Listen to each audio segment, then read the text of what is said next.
Yo, yo, yo. What is up? Just fucking back again. It's Thursday in Japan here in Tokyo. I'm just gonna wait for some people to come through. Yes. Yo, what's up? Spritzer, the classical liberal. Thank you for joining.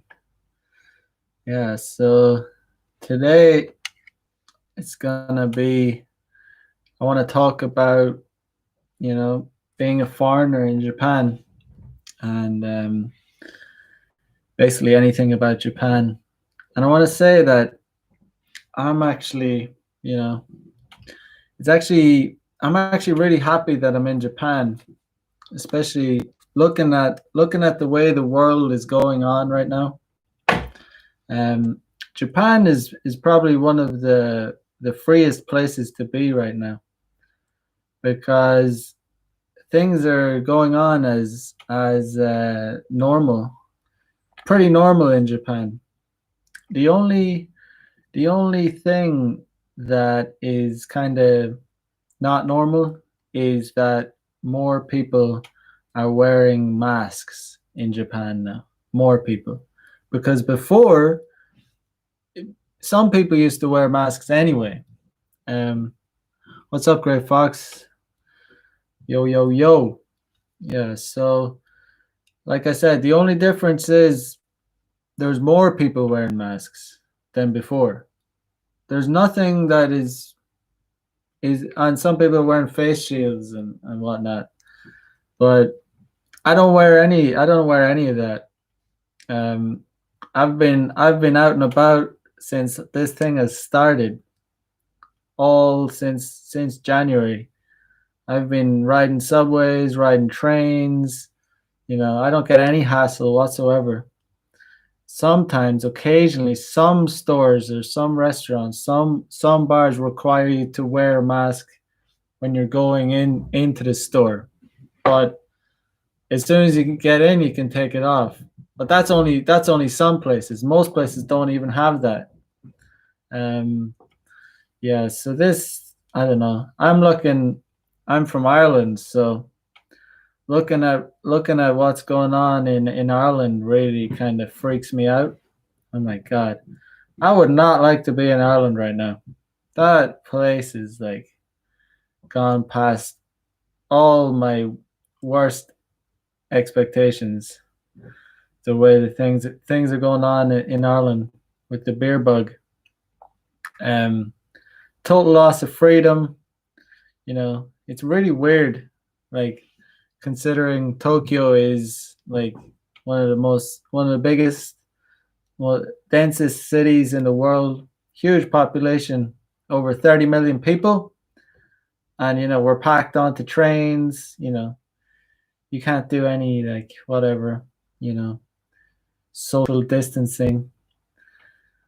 It's yeah, it's a weird time to be alive, and Ireland is back. People losing their freedoms, left, right, and center. Um, the the interesting thing is that you know all the tech giants are located in the European headquarters are located in Dublin, and that, in my opinion, has something to do with Ireland being a cuck nation, just losing, following all the bullshit guidelines. Um, yeah, so yeah, I mean, I'm over here in Japan. There's nothing I can't do. There's nowhere I can't go. There's no fines. There's no laws requiring me to do this, that, and the other. Um, yeah, so I'm pretty lucky to be here. But it's unfortunate because I'd like to go back to visit Ireland sometime, but you know it's it is not looking good. I mean, what kind of rules are they gonna have there? Um, Spritzer, the classic liberal, says, "I'm from Ireland as well. The country has become a police state. Freedom has become a dirty word. Do you think places like Japan are the new hotspot for business startups?" That's a good question. I mean, Japan is has plenty of business startups. I mean, it's not gonna. I'm sure it's gonna grow from with this. I mean, Japan, like I said, Japan is one of the freest places to be right now. Um, they're just concerned about, you know, well, it's just a rational country. It's a country of engineers, so they're concerned about the economy. They're concerned about money. They realize that it's not worth closing down the economy. So, um, yeah, what the relationship between England, Ireland, and Scotland? Do they hate each other? Well, the thing about England, Ireland, and Scotland is, I mean, no. The short answer is no. They don't hate each other. That's kind of. I mean, I guess they used to. Well, Ireland and Scotland, they definitely didn't hate each other. Um, Welsh people don't hate Irish people either. But that's there's that's a whole political rabbit hole you could go down. But I mean, that kind of there's not much hatred these days. I mean, there's still Ireland is still divided. Kind of there's Northern Ireland and Southern Ireland, and Northern Ireland is still part of the United Kingdom. But you know, people people don't have lost interest. I mean, the idea of a sovereign nation is, while I think it's valuable, but there's bigger issues like the EU. The EU rules Ireland now, so England doesn't really rule. England definitely doesn't rule Ireland anymore. I mean, even no, So what if Ireland was a united country? If Northern Ireland and Southern Ireland became one country again, what's the difference? It's like you're still being run by EU. We still can't make our own rules. Um, you know. Uh, yeah. So the short answer is no. They don't hate each other. Um, there's Irish people in England. There's English people in Ireland. There's not. That's in the past. To be honest, there's bigger fish to fry now. And people are too asleep anyway. They're never going to wake up. Ireland's pretty much just a globalist little state these days. It's not really. When I compare Ireland to Japan, I mean, I hate to say it, it breaks my heart to say it, but Ireland isn't really. It's barely a country when you compare it to Japan. It doesn't really. It had an identity, but it's losing whatever identity it used to have. I mean, compared to Japan, that has a language, a really rich culture, Ireland lost the language, lost a lot of its culture. I mean, it's going to be, I mean, apparently by 2050, Irish people will be a minority in their own country anyway. So you're not going to, we're not going to say, I think it's unstoppable at this point because anyone who says anything against it you know, will be hounded by 95% of the country by normies. You're swimming upstream. Um, it's a hard battle to win because there's so many normies. But yeah, so it's a good question though.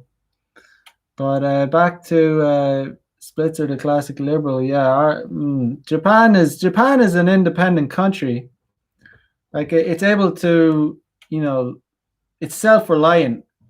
it's self-reliant, and that's one of the reasons. That's one of the reasons Japan, you know, does Japanese people aren't really, good at speaking English because they don't really need to speak English. Um, because they're self-reliant. They have they have tons of companies here that they started here. All the car companies, all the tech companies. Um, so I don't know. Um, it's still self-reliant. I mean, it sells to the outside world. It's an exporter, but um, yeah, I'm sure there'll be more companies trying to come here because I don't know how long it will last, like the freedom in Japan either, because it seems everywhere is slowly succumbing to the pressures of the global elite that um, it looks like eventually they'll get to everyone. Um, and maybe but say what you want about the Japanese, but you know, some people think they're soft individually, but as a country, they stick together, and they're quite patriotic in the way you know, they, the way they work, the way they're so self-reliant. But that's it. Okay. Let's change it. What is Mac's perfume collection? Cologne collection. My collection isn't too big right now. I have some Gucci, some Hugo Boss.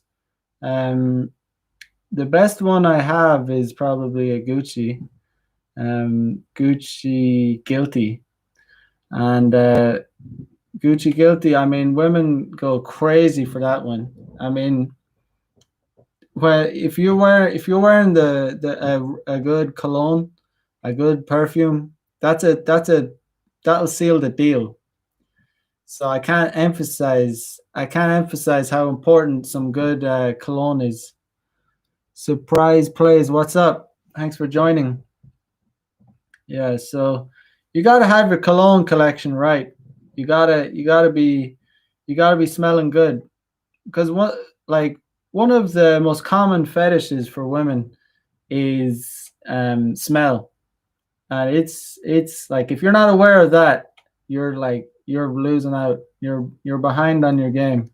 You got to be aware that having a good cologne when you're going on a date, when you're doing game, you got to be wearing good cologne. Yeah, so the Gucci Guilty smells kind of like it's a kind of a musty oak wood kind of very masculine like smell. It smells really good. I even like it, but it's a super alpha scent.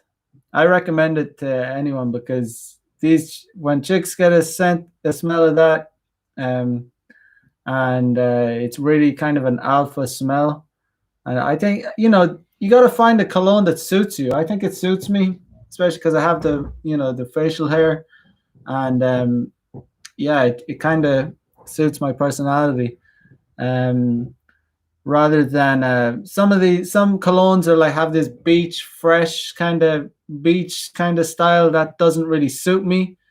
I'm more of the wood oak kind of smell, and yeah, chicks go crazy about it. If they're into you a little bit and they get close to you, they'll snuggle into you. They'll be putting their face. They'll be leaning into you. I remember one day I was on the train and I was just chilling. It was a packed out train, but so I was sitting sitting down and just sitting normally, and I looked over and I noticed the girl sitting beside me. She kind of looked at me. We locked eyes, like just looked over, and we locked eyes, and she was like edging kind of closer and closer because I knew I was wearing that good cologne, Gucci Guilty. But that stuff is powerful. That stuff is powerful. When you're going out to do game, when you're going to a club, when you're whatever you're doing, make sure you spray on the cologne. You put it here and you put it on the neck, put it on your body, and yeah, it's gonna increase your chances of scoring for sure. Um, Yeah, I've had so many women tell me about their their scent fetish or whatever. I don't really get it. Of course, I want a girl to smell good, but it's not something that it's not so. I don't think it's something guys really get off on as much. I don't, Of course, I don't want a girl to stink. Sometimes when a girl's wearing like when a girl is wearing a really strong perfume, it actually puts me off. It smells too like chemical or something. I don't. Some colognes are nasty. You want to get the right cologne. Under what condition you shouldn't approach a chick? Under what condition? That's a good question. So, yeah, there's plenty of conditions, but you know, you should all. It's the thing is, there's a difference between hesitation and strategically approaching. So, I always tell guys, don't hesitate, but at the same time, strategically approach. So, you don't want to approach a girl when she's kind of busy. She's in a compromised position, or she's for example, you don't want to be goofy about it. So I mean, if she's at the checkout and like she's busy, she's doing something like, and you interrupt her, that's obviously a no. That's obviously a bad way to approach a girl. Um, and then each situation requires a different kind of approach. If you're on a packed out train, and it'll be awkward if you might make the girl feel awkward if you hit on her blatantly in front of everyone. And so you may I've done this before where it's a bold move, but I've gotten the QR code and I've like just shown it to them, and they get the idea. And they've just they swipe the code, and we match, and then we message each other. But the thing is, at the same time, you want to be the kind of guy that just doesn't give a shit. You need to be that kind of, because like, just think about what would an alpha guy do? What would like He doesn't care about what other people think. So you want to strike the right balance of being kind of strategic, but not really giving a shit what other people think around you. Because if you're worried about, oh well, I'll feel embarrassed, or like, oh, I'll make a scene or whatever. Alpha guys don't give a shit about that. The guys that are like badass and just go after what they want, they don't care about like, am I gonna like embarrass her, or like cause a scene? Just go for it. Lose your inhibitions. Just like, be fuck this, like fuck this society. You know. Um, you can still approach a chick with a boyfriend, but that's the risk. Yeah, yeah. So you can still approach a chick with a boyfriend, but that's up to you. Like, I mean, you know, I wouldn't recommend it. I don't go looking for chicks with boyfriends, but there's been occasions where I don't know if it's their boyfriend, but I have approached chick with guys on occasion. I mean, usually I don't, but I don't know if it's her boyfriend or not. I remember one time I was with John MLD, and we were in a bar, and there was this super hot chick just there was this super hot chick just standing with this dude, like he had his arms around her, and she was kind of just looking around the room, and we locked eyes anyway, and she smiled like really, like, and she looked really into me. And the dude, like, I mean, I definitely could have taken him. So if he was like 6'4" and like jacked, even though she's small, I'm not gonna go looking for fights. I mean, you gotta weigh up the risk factor. Like, this guy, I definitely could have taken if it got to that. But so we were just about to leave the place, and just on the way out, I said, I stopped while he has his arms around her, but she's like looking at me, and I said, "Yo, what's up?" and she's like, hey, hey, and like the guy just didn't really do anything. And it's a bold move, but she looks like she's giving me the look. If it's not going to be me, I don't know if it was her boyfriend. It might have been just some guy that was hitting on her in the bar. But I mean, I just say, yo, I'm going to another bar. You want to hang out? And then she just like she just left that guy and just she just pulled away from him and just came out with us. I mean, if she's looking around the room like that and she's looking super hot, I don't care. Like I said, you weigh up the risk factor.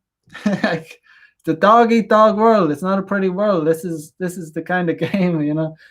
But she basically, yeah, she came out and we went to another bar. I got one drink with her, and I we didn't even finish the drink. I was like, "Yo, let's go back to mine and watch a movie." We didn't watch any movie. And we went straight back to mine, and yeah. So yeah, you can still approach a chick with a boyfriend or a guy, but you got to weigh up the risk factors. Yeah, wouldn't. It's kind of unusual circumstances. Yeah, but the reward was very, very good on that occasion. That was some incredible sex. That was a good time I had with her. Maybe, yeah, maybe in 2019. Oh, yeah, 20. That was no, that was 2020. That was in. Yeah, that was this year actually. That was a yeah. That might have been the best sex I've had all year. So you weigh up the risk factor, and boom, you just. I mean, what do you talk about? I mean, you talk about anything. I mean, the fact that if you got as far as being able to do an Insta date, I mean, that shows that she's into you. She has some interest in you. So you talk about whatever you want to talk about. I mean, talk about basic stuff with these. Talk about your life. Your like um it depends really. You just talk about whatever you want to talk about, but fun, like keep it light, fun. um try and initiate contact as soon as possible. You shouldn't have like a distance. You shouldn't have like a big table between you, because then the longer you uh leave it without having any kind of touch or being close to them at least. The more awkward, the more there'll be a bigger gap between you. It'll be harder to bridge that gap. So you should try and be sitting beside them. Slowly put your hand on their knee or their leg. Yeah, just like something I do is like I often do is if I'm sitting beside them, I'll say, oh, "Show me your hand," and I'll just measure their hand against mine, and then I'll like kind of massage their hand, and it kind of slowly just bridges that gap between you. So yeah, if you're going to go on an instant date, then you should go for a drink or a coffee. Keep it kind of light, and the goal is to try and get them back to your house, as soon as possible. So you should try and take them to a place that is, as near your house as possible. So you're trying to bridge the gap between where you're at and your apartment, because you want to get them back as soon as possible. And yeah, it's definitely possible. In big cities, this is really possible. Anything like that's possible. Yeah. So this was gonna be about dating as a foreigner in Japan. Um, so there's kind of like misconceptions about being a foreigner in Japan, that you're playing on easy mode. But the reality is, it's it's definitely not playing on easy mode. But let's see, surprised. Then I fed up with my logistics. I'm not living in a big city. Yeah, surprise plays. You want to be trying to live in a big city. Where you at? Write in the comments where you're at. Um, yes. So yeah, the thing about Japan is as a foreigner, you're always going to be known as a foreigner. So for dating, that's of course that's significant. But the biggest myth is that you're gonna be able to clean up as a white guy in Japan. Um, like I said, I don't know what it's like to be any other race in Japan. I just know that I'm a white guy in Japan, and that doesn't. If you don't have game, you're still not going to be able to be a player here. The thing is, I know where the myth kind of comes from. It comes from like super like dorks that come over to Japan, guys that really never got laid much back home. Um, and the thing about Japan is that it does have, the average girl here is much, they're pretty decent. Even if their face isn't the prettiest, they still have an elegant, slim, nice figure. So these guys, these dorks, come over here, and even if your game sucks, you're gonna be able to pull what's called is a Gaijin hunter. Gaijin hunter. It's called, so maybe it's a kind of it's kind of, I think Japanese people use it as kind of an insult, because Gaijin means foreigner and hunter means hunter. Gaijin, foreigner hunter. So this is what Japanese people call girls that really like foreign guys. And the reality is, these girls are definitely a minority of Japanese girls, like a really a small percentage of Japanese women. And the thing is, most Japanese girls are not interested in the foreign look. Like my facial structure, the way I look, they're that's not the kind of guy they're into. Like this is the reality. They're If you look at the male models, the J-pop, the K-pop, the guys that are famous here, we don't look. I don't look like them. I don't dress like them. I don't act like them. I'm nothing like them. I'm not popular with most Japanese girls. This is the reality. Um, it is what it is. I didn't, you know, I didn't come here to only get pussy. I came here to travel. Wherever I go, I'm trying to get pussy. I'm a straight male. I'm gonna be trying to get pussy wherever I go.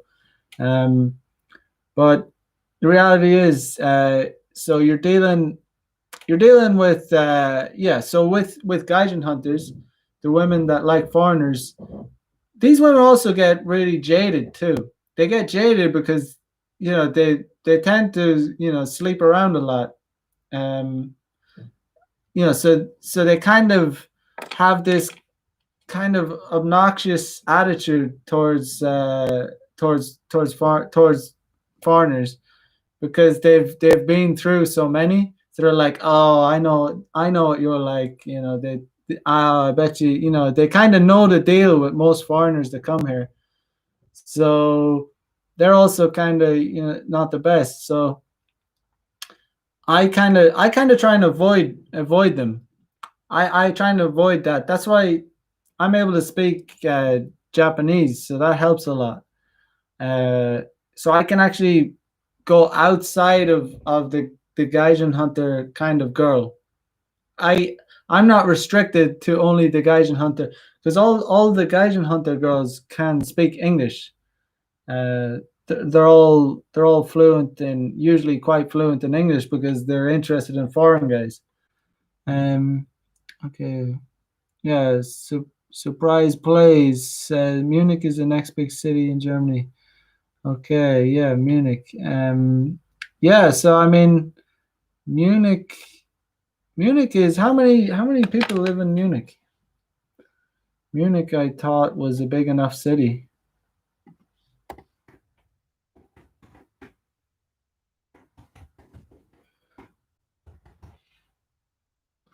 Munich, Germany, population 1.5 million. It says Google.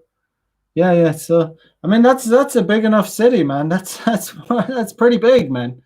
I was in a city in northern Japan that had about a million, and I was like, I really, I had a good time in that city.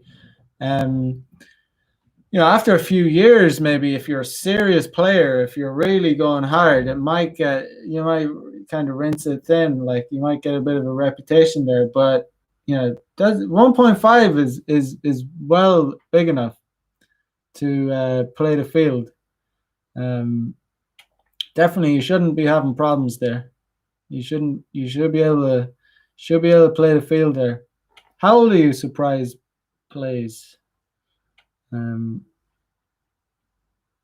yeah, so 20. Oh yeah, so I mean, yeah, if you're in college, if you're probably in college, like you should be playing the field in the college, man. You should be asking girls like on like coffee dates, trying to like inviting them for to you should be. I don't know if you have your own place, but in hindsight, what I would have been doing, I was blue pilling when I was in college, so I missed that kind of boat. And I did all right with night game, but I did not do day game. I did not play the field at all during the day game. I left a lot of pussy on the table in college. I'll tell you that much. I was not awoken back then. I was not aware of the potential. Um, what I would have done, I would have been doing day game in college. There was so many girls that I could have asked, to go for coffee with, and just finish the coffee date, back to my house to chill. I What you should be doing if you have your own place, you should be inviting girls for dinner at your place. Random girls around your college, like just ask them, get their number, invite them on a date, a drink, a coffee, and near your place. Like if you really need to have your own place. Or another thing you could do is if you have if you have access to a car, chicks chicks really love going for drives. Like that's another way that you can get laid a lot, is if you invite chicks for drives, because if you it's another method. If you don't have your own place but you have a car, um yeah, it's great. Approaching wouldn't be the problem. My place is like 30 minutes away from them. Dude, if you have access to a car, man, you're winning, man. You know, you gotta just focus on getting numbers and setting up a date. Saying let's go for a drive. I know a good place. You could say let's go. I can take you to this place. Once you're in the car, the world's open. Then you can drive anywhere. You can drive to the countryside. You can find a place. You can hook up in a car, no problem. I've done it too many times to count. That's all. I used to do that all the time when I was like your age. That's what I did. Um, yeah. So having access to a car is a good thing. Yeah. So yeah, just don't put those years to waste, because looking back, I wasted those years. I was blue pill. I thought the only place that you're allowed to do game is at nighttime when you're drinking, at parties, stuff like that. No, you should be playing the field like smoothly during the daytime. If you're on college campus, you should be approaching girls like you know you're not like running around like approaching all just casually approaching girls like wherever you may be.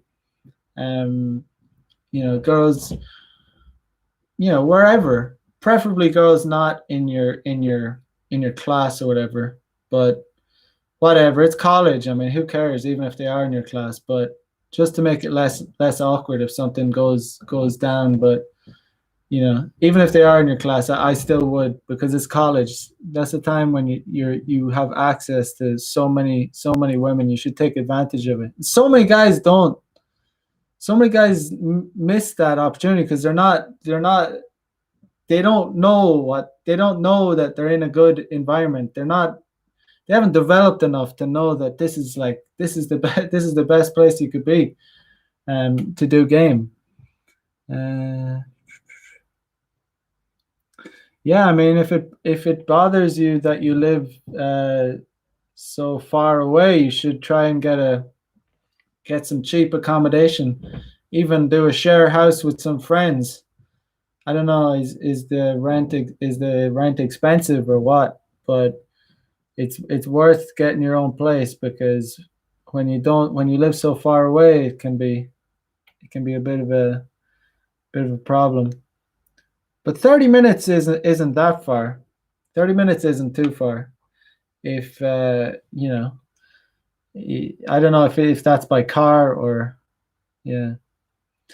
Yeah, well, I don't know. You should work a part-time job or whatever. I don't know, but do what you got to do to try and move in with someone. Um, in Spritzer, the classic liberal. In Ireland, we call girls like that foreign. Call girls that like foreign guys coal burner. Coal burner. I've never heard that one.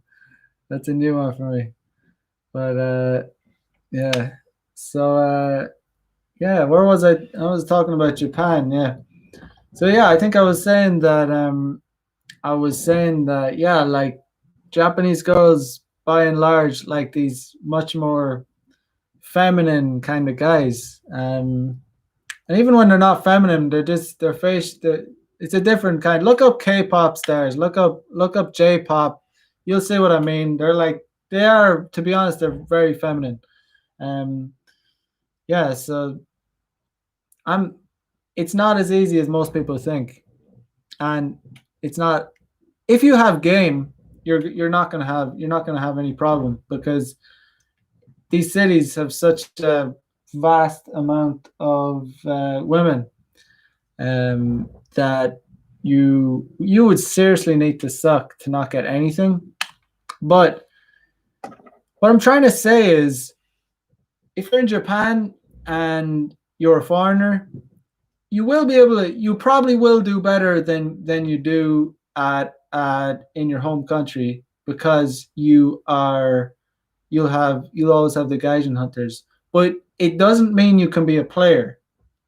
It doesn't mean that. It means you might be able to get a better looking girl, but it doesn't mean you'll get lots of girls, if that makes sense. So just because you're a foreigner and you're a white guy or whatever here, um, they're not women aren't just gonna come to you. Even guys and hunters won't they're not gonna approach you. Even girls that are like what you would call a Gaijin hunter, they're not going to come to me. I still have to find them. We still have to find them. So, like I said, I understand where the myth, kind of the perception that foreign guys do better in Japan comes from, is because that as a foreigner you might punch up. Um, if you're a dork, if you're like a guy that doesn't do well at home and you come to Japan, you'll find a better looking girl than you would be able to back in your home country. But it doesn't mean you're going to be able to be a player. You need game for that, and you need good game here, because it's more difficult. It's definitely more difficult, because, like I said, there's girls here that will just, no matter if you have, they're just not your type. They're into Asian looking guys, more feminine, kind of soft, smooth face looking guys. It's a different kind of look. Um, so that's the way it is. But Japan has like Japan has a very devious kind of culture. It's a kind of a it's a contradiction, and it's there's a lot of it's a country of contradictions in a lot of ways, because they're so conservative in many ways. Like they're just very, they kind of don't open up, but behind it all there's a very kind of perverted culture as well. Like there's a huge porn industry here. Like they create a lot, and it's all kind of internal. They have a very vibrant porn industry here, and it's all, you know, there's any kind of fetish here. It's just, there's all these kind, and there's so much, there's a lot of kind of fetishes that came from Japan, like rope play, bondage, like where they tie up girls, and yeah, it's really kind of, it's kind of interesting. Um, the kind of the mix of the perversion and the conservative culture. Like they have some really really weird things going on here. Like in the convenience stores here, they have like, they have magazines that are like, yeah, like adult magazines, and you know, they're just on the bottom shelf. In like in Ireland, like they're on the top shelf, like you can see them, but they're out of reach for, you know, so you know, you can't, you know, young people can't grab them or whatever. But in Japan, they're on the low shelf, and like they're right, usually right beside like comics and stuff. It's really bizarre. And the these are just normal corner stores or whatever, right on at eye level. And there's one convenience store. It's called Family Mart. It's actually called Family Mart, and you can buy the most unfamily friendly kind of things there. You can buy liquor, condoms, hardcore pornography. Really bizarre. But at the same time, people wouldn't like openly talk like about sex, but it's right there in front of you. You can see it. People would be really conservative. Oh, you see, like I can't, you can't talk about that. Like people would kind of criticize you for if you talked about something inappropriate here. Yet there's this really blatant, obvious, kind of devious, perverted culture right in front of you. And yeah, there's a lot. I can give a lot of examples of the kind of contradictions that are here. But yeah, another interesting thing about Japan is the it's one of the only countries that has love hotels. There's another Korea also has love hotels, but I think they originated in Japan. And I think the reason they have love hotels is because most people live at home. Most people live at home, but so they, you know, also the walls in the houses here are so thin that you know, if you can't really, you can't bring girls back to your parents' house here. Obviously, when, you know, when this is what I've been told, that, you know, when college students or whatever want to have a boy, even if they have a boyfriend and girlfriend, they can't, you know, they need somewhere to have sex basically. And even people that are working, you know, some of them still, a lot of people would actually live with their parents until they get married. Um, it's a bit less in Tokyo, because a lot of people come to Tokyo from outside of Tokyo, from all over Japan, and they come to Tokyo. So it's kind of different here, but you know, there's still a lot of love hotels here. Uh, there are love hotels for that there, right? Um, yeah, there are. Of course, there are a lot of love hotels here. There's love hotels everywhere, and yeah, so people use them for like, you know, they're used by prostitutes as well, by the sex industry, and they're used by, typically married men would use love hotels to cheat on their wives. People use them for cheating in general. So they're kind of, they're very kind of degenerate kind of places. The you know, but if you ever come to Japan, you have to check one out, because it's so bizarre when you first go to a love hotel. It's very strange because you don't you don't typically depends. Most of them you don't actually see any human because you just go in and it's all computerized. So you see it on the screen and you see all the rooms and you select your room and you go in and choose the room and you can do it. You can do it by the hour. You can pay by the hour, or you can do short stay. Or was it rest, short stay, and then all night?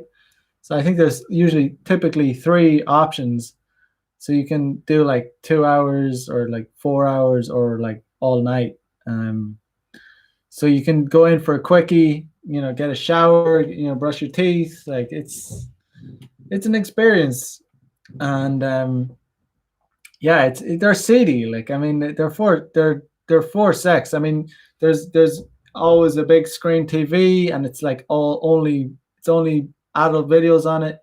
Um, there's usually condoms, sex toys.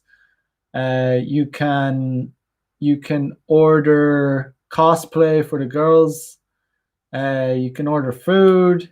Um, and when if you order food and they deliver it, like you don't see any, like they put it in a kind of a hole in the wall where there's like a cupboard. So you just they ring a bell and then you take it out. So you don't have to. It's all focused around privacy. Um, even if you there's like even drive through ones.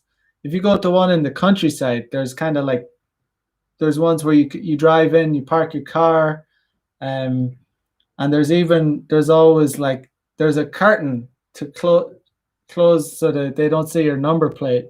When you park your car in like a garage, you can pull a curtain so you won't be whatever, people won't know who you are or whatever. Or you can sometimes there's like wooden boards to cover your number plate.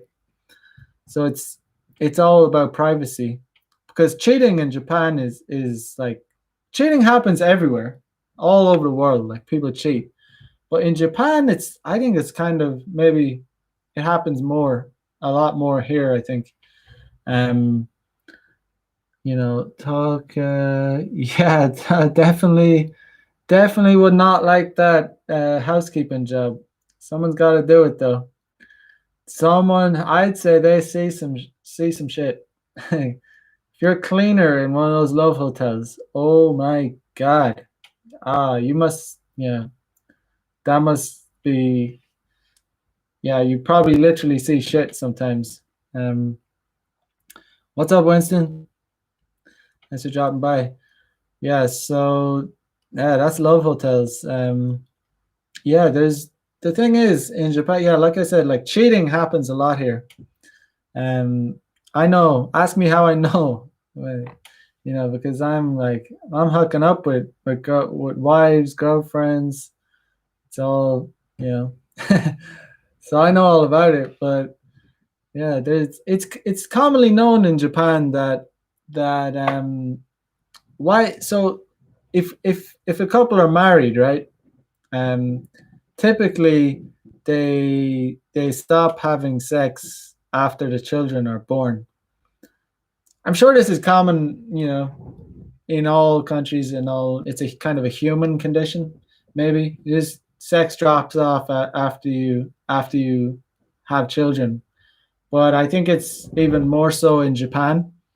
And so husband and wife pretty much end up cheating. Um, Both of them do it, but Japanese women actually typically don't see when men use prostitutes. It's kind of socially acceptable here for men to use prostitutes. That's another thing.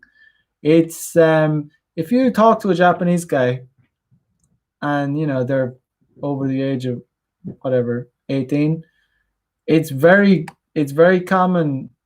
Most of them have probably used a prostitute. Um, And Japanese women, if you ask a Japanese woman, do they think using a prostitute is cheating? They they will say that they don't view it as cheating. Some of them are actually okay with their husbands using prostitutes. So it's kind of weird. I think it's just because it's so widespread here. Like there's a lot of, you know, it's a huge industry here. It's just it's a country, like I said, it's a country of contradictions. I think in each part of Japan they have different laws regarding the sex industry, but it's kind of blatant. It's kind of blatant. You can literally go downtown and there's like massage parlors or whatever. But yeah, they're not losing affection, just opportunities for sex. Yeah, I mean, yeah. So yeah, if any of you guys, I recommend if you want to learn about the Japanese sex industry, you should watch something. It's called Naked Director, and it's a very kind of interesting. It's one of the only Japanese dramas I've watched. It's on Netflix. If you have Netflix, it's pretty interesting. It's about the yeah. I recommended it to John. Yeah, and he loved it. It's it's about this. It's about how the porn industry started in Japan. And there's a scene that I think it's the first episode where this like kind of typical salary man, he has the kids. He's going off to do a hard day's work as a salesman, typical salaryman, pure grind every day grinding away. And he leaves the house one morning, and he goes out, and I don't know. It's a while since I saw it, but he comes back to the house for some reason, and he hears his wife kind of screaming, and he creeps up the stairs, and he looks. He sees it's like the mailman is like smashing his wife, and she's saying the most brutal things like my husband. I've never felt like she's screaming like she's orgasming, and she's saying like I've never felt this good. You're so much better than my husband, and he's just like, watch it. It's a good if you only watch the first episode, yeah, you'll see that scene. But it's kind of a red pill scene, and funny enough, I had a one of my coworkers when I first came to Japan. I used to work in a school, and he was cool. I wasn't very close to him, but he one day he came to me. We would chat. He could speak English, not very fluently, but one day he came to me. Um, yeah, I've been the mailman plenty of times in Japan, but yeah. So one day my coworker came to me, and he was like, "Yo, Mac-san, can we talk?"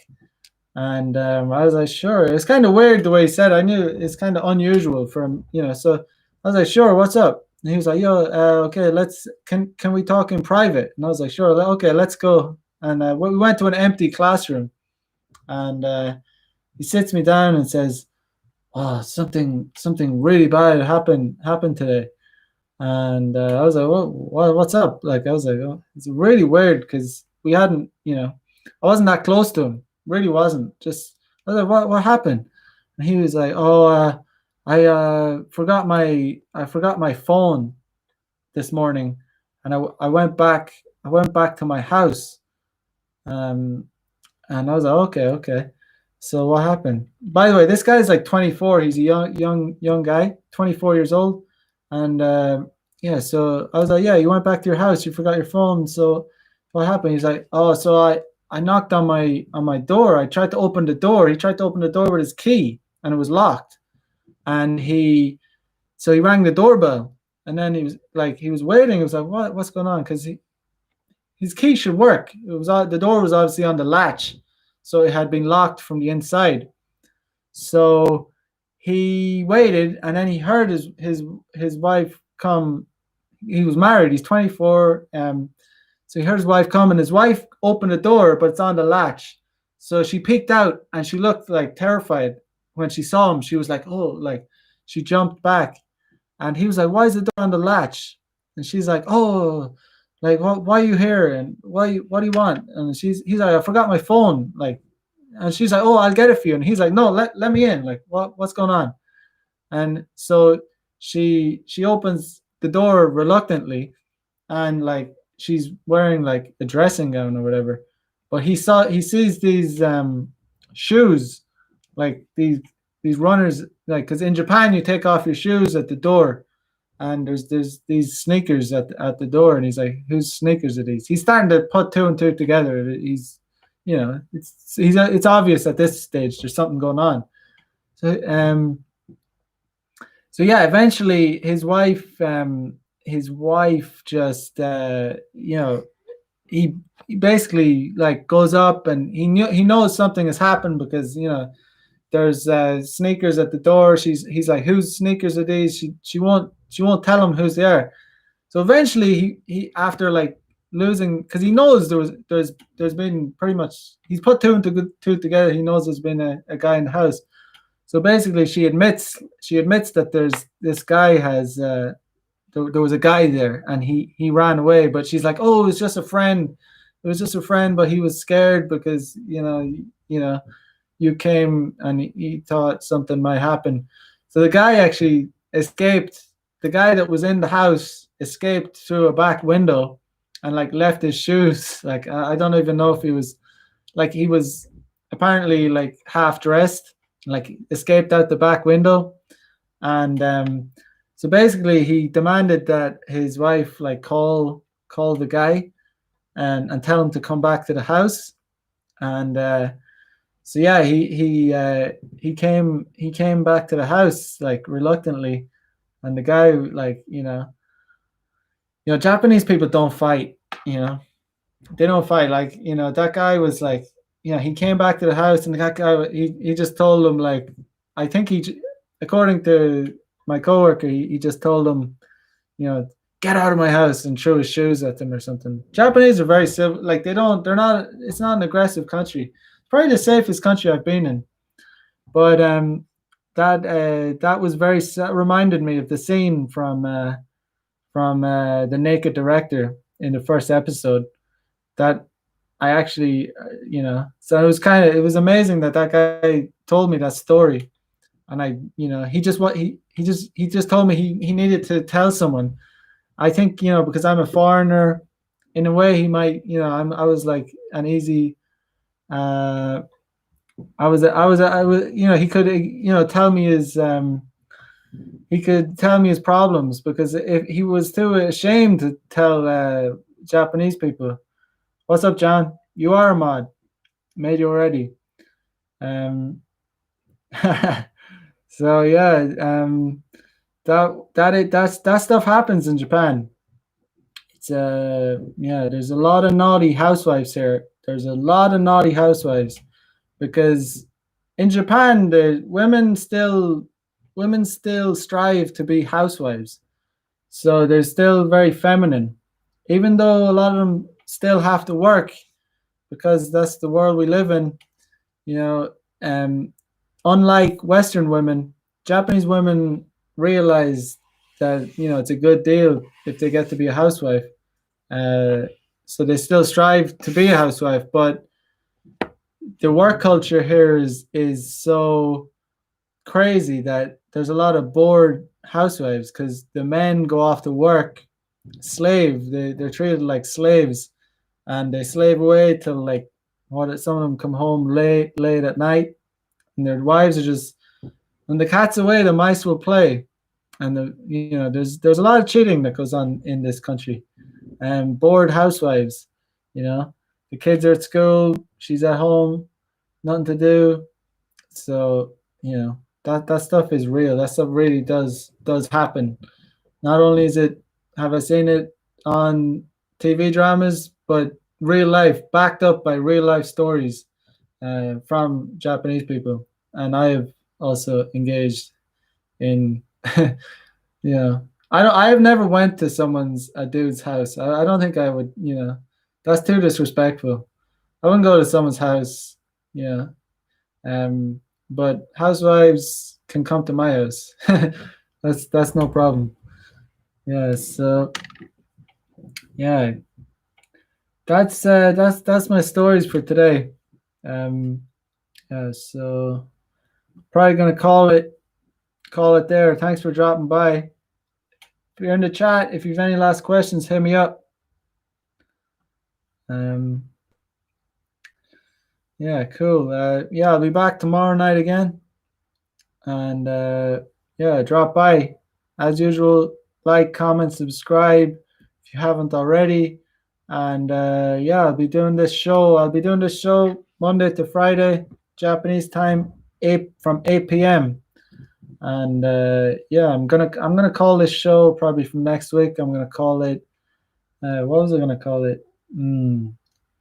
Player Life. Yeah, Player Life. Episode 1 coming on Monday probably. But I'll be back here tomorrow with another story. So have a good day wherever you're at. Peace out. Have a good one. Bye bye.